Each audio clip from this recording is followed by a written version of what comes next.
Pemirsa, menghadapi musim kemarau, PDAM Badung mengoptimalkan instalasi pengolahan air IPA Estuari Dam Suung dan Blusung untuk melayani distribusi air ke pelanggan. Khusus wilayah Badung Selatan yang kerap mengalami gangguan, terutama saat puncak musim kemarau, PDAM Badung akan menyediakan mobil tangki yang mendistribusikan air secara gratis bagi warga. Hal tersebut diungkap Direktur Utama PDAM Tirta Mangusada Badung, Iketut Golak.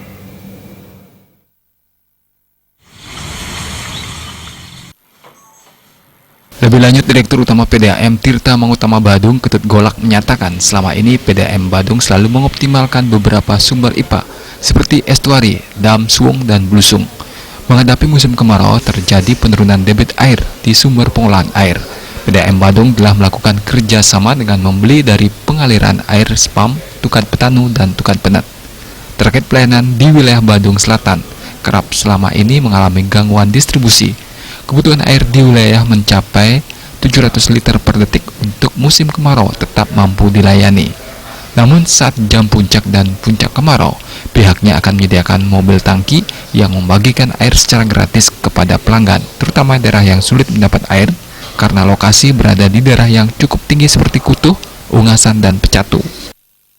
Dengan musim kemarau yang ekstrim, memang sumber kita ada di estuari dan ada di blusung. Tetapi dalam hal ini, kalau saja tidak ekstrim, pelayanan kita masih tetap prima kita bisa lakukan. Karena bagaimanapun di sini kita akan melihat jam puncak dan jam non puncak. Nah, sehingga masyarakat itu, kalau umpamanya kekurangan air, kami sudah sediakan mobil tangki.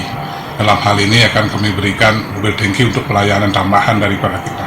Dan pelayanan mobil tangki itu gratis untuk masyarakat. Proyek underpass Ngurah Rai beberapa waktu lalu membuat pendistribusian air sempat terganggu, namun hanya saat pemindahan utilitas pipa. Saat ini pemindahan pipa di lapangan sudah selesai pengerjaannya sesuai jadwal.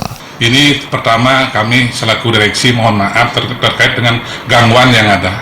Memang kualitas air kadang-kadang tidak baik karena terjadinya masuknya air laut ke pipa, tetapi antisipasi kami terhadap hal itu kami sudah melakukan flushing. Koneksi itu terjadi cuma pemindahan daripada utilitas, itu tidak terpengaruh terhadap debit air yang kita salurkan, tetapi terganggunya karena adanya interkoneksi, adanya pemotongan pipa. Winata, Bali TV.